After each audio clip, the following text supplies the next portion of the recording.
صدق الله مولانا العظيم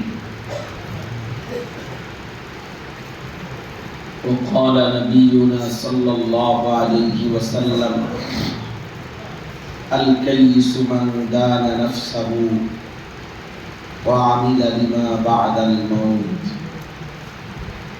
والعاجز من أتبع نفسه هواها وتمنى على الله اللهم صل على محمد وعلى آل محمد كما صليت على إبراهيم وعلى آل إبراهيم إنك حميد مجيد اللهم بارك على محمد وعلى آل محمد كما باركت على إبراهيم وعلى آل إبراهيم إنك حميد مجيد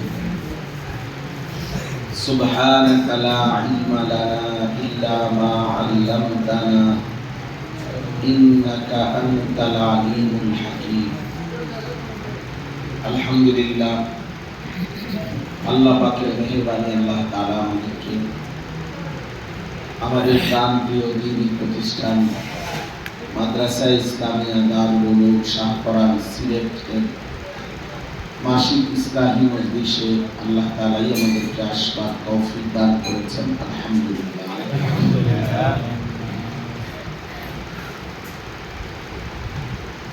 হযরত দামাত বারাকাতুহু জোহরের নামাজের আগেও লম্বা সময় কথা বলেছেন এবং জোহরের পর তাসবিহাত করেছেন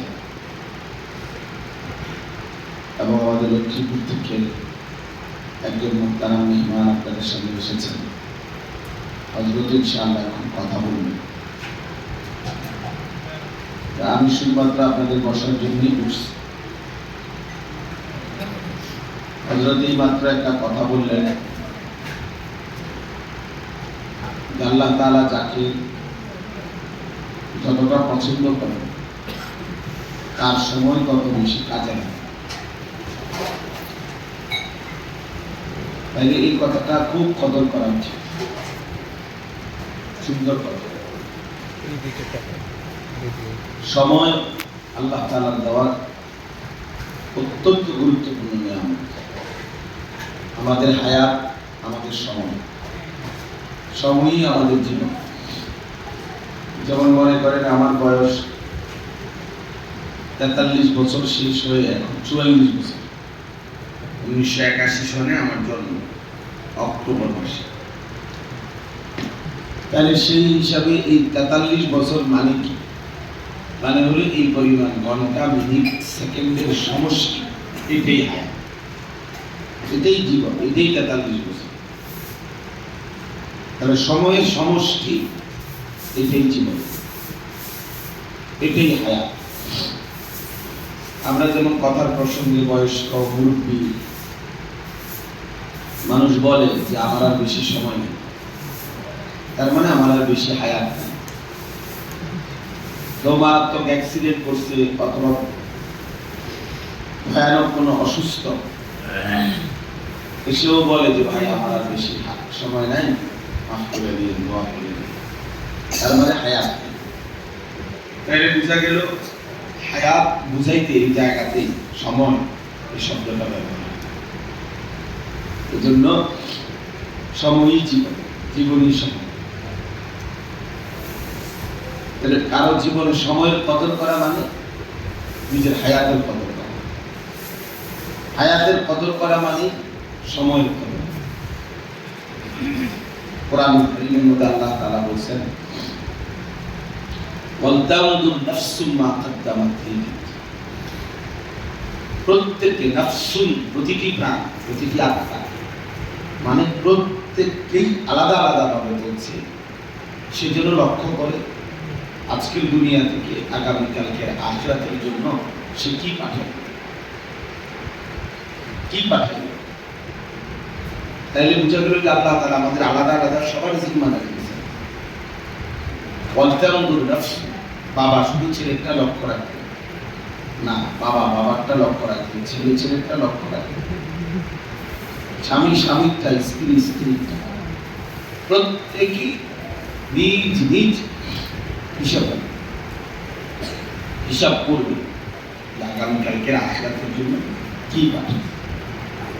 তাফসীরে মাআরিফুল কোরআনে লিখছে যে আখিরাতকে আগামীকাল বোঝাবে, নির্বাদিন আগামীকাল। তার মানে দুনিয়ার হায়াত পুরাটা মাত্র একদিনের মতো। আজকের পর দিনকে যেমন আগামীকাল বলে, তো পুরা দুনিয়ার হায়াতটা এইটাই একদিন, আগামীকাল। তা আমাদের দেশের গ্রাম অঞ্চলের মানুষও বলেন কালকে আমাদের দিন, কালকে আমাদের দিন কেমনে জবাব দিল কথার প্রসঙ্গে বলে, বুঝা গেলে কাল মানে আগামীকাল। আগামীকাল এবং আজকে এবং আগামীকালকের মধ্যে যেমন খুব ব্যবধান নেই, কাছাকাছি। আখিরাত এরকম কাছাকাছি। রাসূলুল্লাহ সাল্লাল্লাহু আলাইহি সাল্লাম বলেছেন, দুই হাতে একসাথে মিলায়া, আঙ্গুল মিলায়া দেখাইছেন, বুইসতু আনা ওয়াস সাআতু কাহাতাইন, আমি এবং আখিরাত এরকম পাশাপাশি। অর্থাৎ আমিও আসছি, আখিরাতও একদম ঘনায় গেছে। কোরআন শরীফে আল্লাহ বলছেন, ইকতারাবা লিন-নাসি হিসাবুহুম, মানুষের হিসাবের সময় কাছে গেছে, একদম কাছে। ইকতারাবাতিস সাআতু ওয়া ইনশাক্কাল কমর, এই যে ইকতারাবাতিস সাআ, কিয়ামত ঘনিয়ে গেল, কাছে গেল। এই জন্য বললাম আল্লাহ তাআলা বলছেন হিসাব করো, লক্ষ্য করো আগামীকালকে আখিরাতের জন্য কি পাঠিয়েছে। আজকের পরে আগামীকাল যেমন সত্য, দুনিয়ার পরে আখিরাত তেমন সত্য। এই জন্য এই সময়কে গুরুত্ব দেওয়া কোরআন কারীমের মধ্যে আল্লাহ তাআলা বহুভাবে বলছে, বহুভাবে বলছে। কোরআন কারীমের একটা সূরা, ছোট্ট সূরা, যেটা আমরা সবাই পারি, এটা সময়ের গুরুত্বের উপরে আজিম শান সূরা আসর, ওয়াল আসরি ইন্নাল ইনসানা লাফি খুসর। এটা ওয়াল আসর, সময়ের কসম, আসরের কসম। এটা দ্বারা মুতলাকান সময় হতে পারে, আসরের সময় হতে পারে। আল্লাহ তাআলা কসম করছে।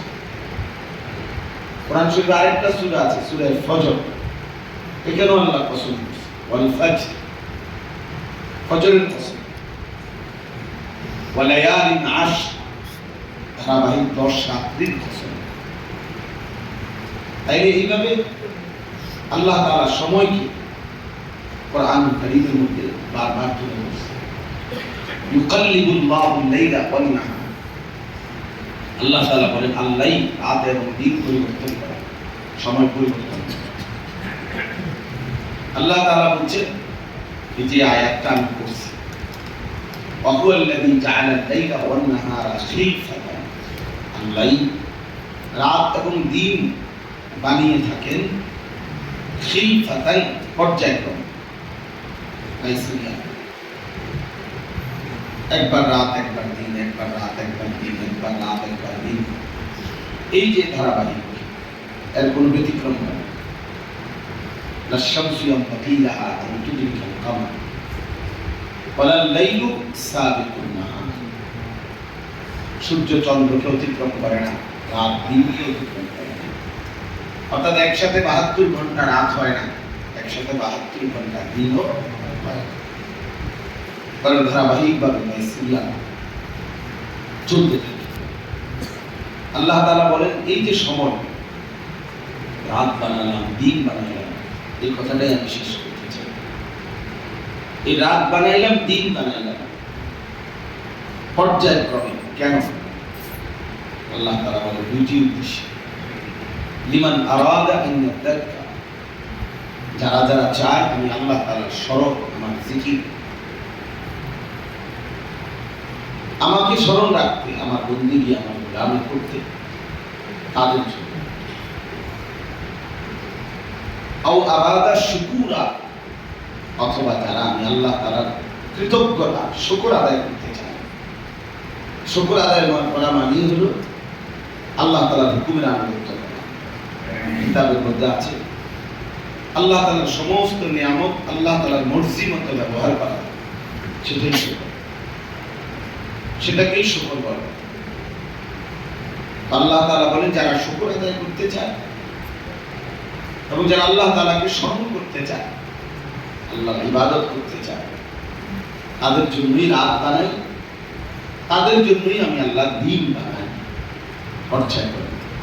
তাহলে প্রতিটা রাত ইমানদারের জন্যই রাত হয়, প্রতিটা দিন ইমানদারের জন্যই দিন। কোনো বাটপার, সিটার, প্রতারক, হারামখোর, নাফরমান, পাপী, অসৎ চরিত্রহীন, লম্পট, দুশ্চরিত্র, ওদের জন্য রাত হয়। কোনো হারামখোরের জন্য মূলত রাত দিন আসে না। সময় আসে শুধুমাত্র আল্লাহ তাআলার ইবাদতের জন্য। রাত যদি না হয়, বান্দা মাগরিব পড়বে কিভাবে, এশা কেমনে পড়বে, তাহাজ্জুদ কিভাবে করবে? দিন যদি না হয় তো বান্দা ফজর, যোহর, আসর এগুলো পড়বে কিভাবে, আল্লাহকে ডাকবে কিভাবে? এই জন্য আল্লাহ তাআলা বান্দার ইবাদতের জন্য, আখিরাতের পুঁজি সংগ্রহের জন্য সময় দিয়েছে। আল্লাহ বুঝিয়েছে আমি সবাই বানাইছি এই জন্য, অন্য কোনো উদ্দেশ্যে, অন্য কোনো উদ্দেশ্যে। আমাদের উচিত সময়কে কদর করা। ইমাম শাফিঈ রাহমাতুল্লাহ আলাইহি বিশ্ববিখ্যাত বুজুর্গ ছিলেন, আপনারা জানেন। চার মাযহাবের একজন ইমাম, ইমাম শাফিঈ রাহমাতুল্লাহ। উনি বলছেন যে আমি আমার সারাটা জীবন আল্লাহর নেক বান্দা, আউলিয়া, মাশায়েখ, বুজুর্গ, উলামা, আসাতিজা সবার কাছে যে আমি আসা যাওয়া করলাম, ইলম অর্জন করলাম, দ্বীন অর্জন করলাম, তো সকলের কাছ থেকে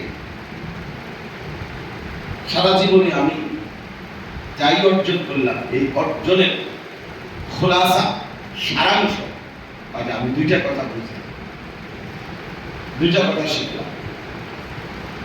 কিমাতুজ জামান ইনদাল উলামা একটা কিতাব আছে, শেখ আব্দুল ফাত্তাহ আল বুদ্দা রাহমাতুল্লাহ আলাইহি, বিশ্ববিখ্যাত কিতাব।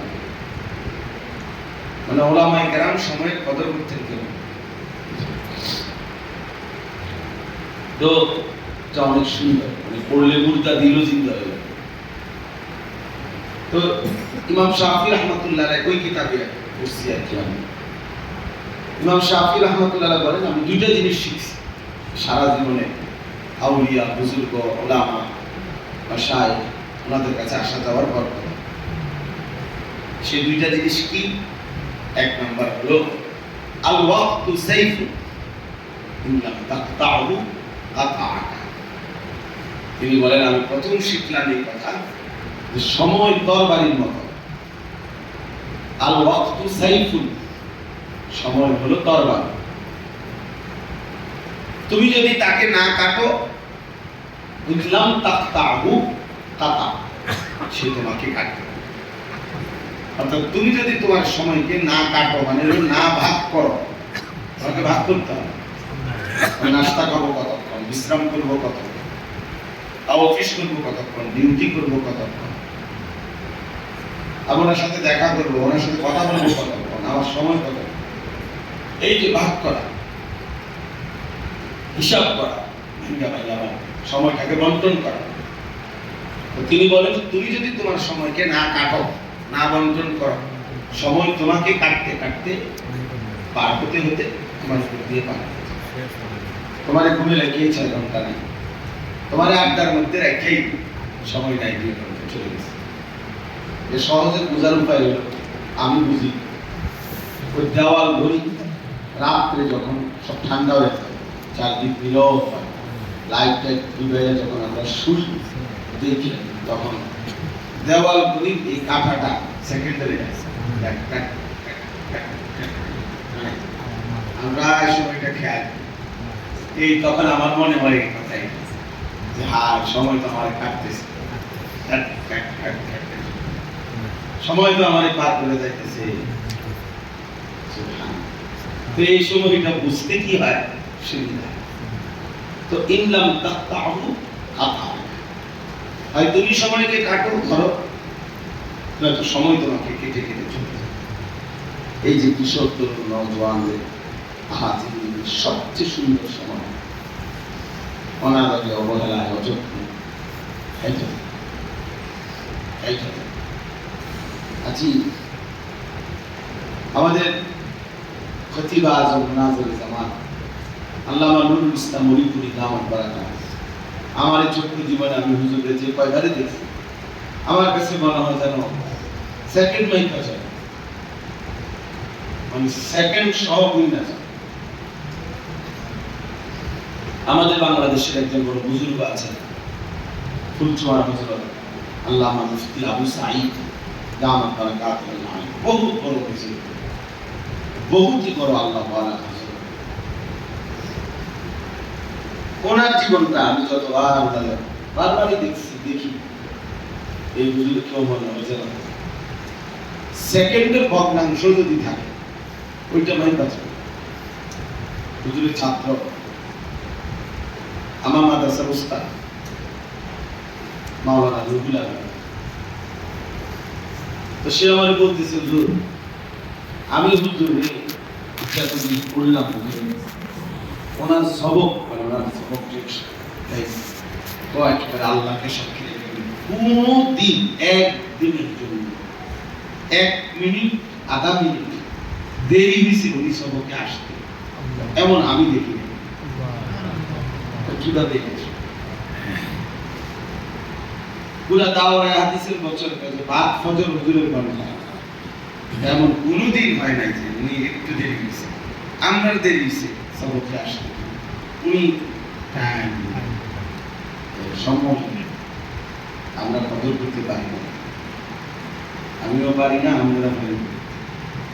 চলেন আমরাও নিয়ত করি, আমিও নিয়ত করি, আপনারা হযরতের এই কথা থেকে বললাম সময়ের কদর, হায়াতের কদর আছে। ছেলেরা আমি তো অনেক সময় বলি যে বাপ তুই যদি মোবাইল না টিপতা একটু মানি কাটতা অনেক ফায়দা, যদি শুধু মাটি কাটতা বইয়ে বইয়ে যদি সিরা বাজতা তাইলেও একটা ভালো সিরার দোকান ছিল, মুড়ি বেচতে মুড়িরও খুব চাহিদা। কর্ম করে না, এটা করে না, কর্ম শুধু মোবাইল সারাদিন রাত এইটার মধ্যে গোটা পৃথিবীকে কি দিতেছে এটাই দেখতেছে, মন্তব্য করতেছে, ঝগড়া করতেছে, হাসে মোবাইলে, কান্দে মোবাইলে, কথাবার্তা বলে মোবাইলে, নিজের আবেগ প্রকাশ করে মোবাইলে, অন্যের আবেগ শুনে মোবাইলে, কার্যা করে মোবাইলে, গল্প করে মোবাইলে, পাল্টা জবাব দেয় মোবাইলে। বাহ, মানে এই কি জিনিস, এই জীবনের শেষ, এই মন্তব্যের শেষ, এই মঞ্জিল কোথায় গিয়ে থাম। বহুতই বড় আফসোসের বিষয়। একদিন দেখবে মোবাইল চলে গেছে, প্রযুক্তি হারায় গেছে, জীবনটা মরুভূমি ছাড়া। কোরআন শরীফে আছে, কোরআন শরীফের 2টা আয়াতে আল্লাহ উদাহরণ দিয়েছে নাফরমান পাপীর কর্মকাণ্ড কেমন। আল্লাহ বলছে আল্লাহর নাফরমান, কাফির, বেঈমান, পাপী, অবাধ্য তাদের কর্মকাণ্ড যাবতীয় কাজ কেমন। আল্লাহ এক আয়াতে বলছে কারামাদিন ইশতাদ্দাত বিহির রিহু ফি ইয়াউমিন আসিফ। একটা হলো ওই ছাইয়ের স্তূপের মতো, ছাই মানে চুলার ছাই, মানে লাকড়ির চুলার যে ছাই হয় না, এই ছাই তো মনে করেন এই ছাইগুলো স্তূপ দিছে এখানে, এখন মাত্র স্তূপ দিছে আর এই সময় একটা ঝড়ো বাতাস আসছে। এখন বাতাসটা আসার পরে ঝড়ে জোরে বাতাস আসছে, এখন এই ছাইগুলো কি হলো, কি হবে বলেন, উড়ে যাইতে কিছু থাকবে না এখানে। এই আল্লাহ তাআলা বলেন কারামাদিন ইশতাদ্দাত বিহির রিহু ফি ইয়াউমিন আসিফ। এক ঝড়ো বাতাসের দিনে ছাইয়ের স্তূপকে যেভাবে ঝড়ো বাতাস উড়ায় নেয়, 1 মিনিটে নিঃশেষ করে দেয়, ঠিক নাফরমান পাপীর সমস্ত কর্মকাণ্ড এমন। একদিন দেখবে ছাইয়ের মতো সব মোবাইলও নাই, ফেসবুকও নাই, ইউটিউবও নাই, কিচ্ছু এগুলো থাকবে না, কোনো সন্দেহ নেই, কোনো সন্দেহ নেই। আমার তো এটা একটা রিয়াকি, এগুলো থাকবে, এগুলো থাকবে। এর আগের গুলো যেহেতু থাকে না, এটা থাকবে কেন? আগের তো অনেক কিছু ছিল, ফিতাওয়ালা ক্যাসেট নাই, সিডি চারটা চারটা ক্যাসেট এখন নাই, গ্রামোফোন মানে রেডিও টেলিস্টার বিপুল নাই। এরপরে আপনার ডাক পিওনের চিঠি ওইগুলোর প্রচলন নাই, ল্যান্ড ফোনের টেলিফোনের প্রচলন নাই, টেলিগ্রাফ আমি দেখছি, টেলিগ্রাফ ছিল না, আছে নাই। আমি আমার এই হায়াতেই এতগুলো ছিল, এগুলো এখন নাই। তাহলে আমার বয়স কত? 250, কি মনে হয়? 250 না 230? এমন যদি 250 বছর হয়ে গেছে, বুঝলে আমার বয়স। এই হিসাবে তো এগুলা না থাকারই কথা। 250 বছর না, 44 পেলাম না। তাইলে আমি তো 44-এর ছোটবেলার 7-8 বছরকে আমি কিছু বুঝছি, আমি এরপর এগুলা বলতেছি, তাহলে 10 বছর বাদ দেন, তাহলে সর্বোচ্চ 30-35 বছরের ব্যবধানে অগণিত প্রযুক্তি ছিল যা, তাহলে আগামী 30 বছরের ব্যবধানে আরো অনেক কিছু কি থাকবে না। এটাই সহজ হিসাব, এটাই সহজ। এই জন্য সময়ের কদর করা, সময়ের কদর করা, হায়াতের কদর করা বহু বড় বিষয়। এই এক কথা যদি আমি সবক নিলাম, বহুত ফায়দা। এবং ইমাম শাফিঈর কথা। দ্বিতীয় কথাটা প্রসঙ্গক্রমে বলি, উনি বলছেন 2টা কথা শিখছি না, একটা তো বুঝলেন কি, যে সময় কিসের মতো? তরবারির মতো। তুমি যদি সময়কে কাটো, তাহলে তো কাটলাই মানে ভাগ করলা, কাজে লাগাইলা, তো সময় তোমাকে কেটে ফেলবে। আর 2 নম্বর উনি বলেন, এটাও সুন্দর, তিনি বলেন আমি শিখছি জীবনভর আল্লাহ ওয়ালাদের কাছে আসা যাওয়া করে, যে নফসুকা ইন শাগালতাহা বিল হক ওয়া ইল্লা শাগালাতকা বিল বাতিল। তিনি বলেন আমি শিখছি যে তুমি যদি তোমার নফস, আত্মা, মনের চাহিদাকে তুমি যদি জোর করে হক, সত্য, সঠিক, ন্যায়, ইবাদত, আল্লাহর হুকুম পালন, হকের কাজে, নেকের কাজে যদি লাগাও, ব্যস্ত রাখো, তাইলে তো কষ্ট করে রাখলা, আর নাই তো ছেড়ে দিলে, ওয়াইল্লা শাগালাতকা বিল বাতিল, নফস তোমার 24 ঘন্টা নাফরমানির মধ্যেই লাগায়। তুমি ধরে রাখতে হবে, তাই বাচ্চা কি হবে না, মানুষ বেশি সাওয়া এই বড় কষ্ট, এই নিজের কুইতি এই বড় বেশ সরল বড় আর বড় মেডিসিন তুমি ধরে রাখতে হবে। নফসকে যদি জোর করে নেক কাজে লাগায় রাখো, তাইলে তো রাখলা, নাই তো ছেড়ে দিলে, তাহলে সে তোমাকে সারাক্ষণ একটার পর একটা গুনার মধ্যে কি করে রাখবে? নফসের প্রথম চাহিদা কি? নফসের প্রথম চাহিদা কি? ওয়া নাফসিন ওয়া মা সাওয়াহা ফাআলহামাহা ফুজুরাহা। এটা বলি বিরোধীদের কাছে শুনেছি, ফাআলহামাহা ফুজুরাহা ওয়া তাকওয়া। এই যে আল্লাহ বলেন নফস প্রথম ইলহাম করে, অন্তরে ঢেলে দেয় প্রথম ফুজুর, পাপে, এরপরে ওয়া তাকওয়া, এরপরে নেক কাজ, অর্থাৎ পাপের ঘাড়ে পাও দিয়া তারপরে নেকের কাছে যেতে হবে। 1 ঘন্টা তাকাইয়া থাকলেও নফসের কোনো অসুবিধা নেই, বেডির দিকে, পরের নারীর একবার মাথা নোয়াইলে মনোযোগ ঘাড় ভাঙে যেতে, হাতটা ছিঁড়ে যাইতেছে, কেবল ভিতরটা মানে তুফান ছুটে যায়, আর মাথা উল্লাস করা এবার হজ্জের সময় এই মিসবালা মক্কা শরীফ আমি আসতেছি হারামের থেকে দুই তিন মহিলা দৌড়াই আসছে হাদিসা বললাম হুজুর হুজুর হুজুর হুজুর আমি হামদি চিনি আমি চিনি একটা কথা বলি আমি আরেকদিকে তাকাই বললাম যে বল শুনতেছি আরে হুজুর হুজুর আমার থেকে সান আমি বললাম আখো আপনার দিকে আমি কেমনে চাম আপনি হজে আসেন না কি বলবেন আপনি আপনার কথা না বলবেন তাহলে এই জন্য বললাম যে নফসকে যদি তুমি নেক কাজের মধ্যে লাগিয়ে রাখো তাই তো রাখলা আর নাই তো ছেড়ে দিলে সে তোমাকে কি করবে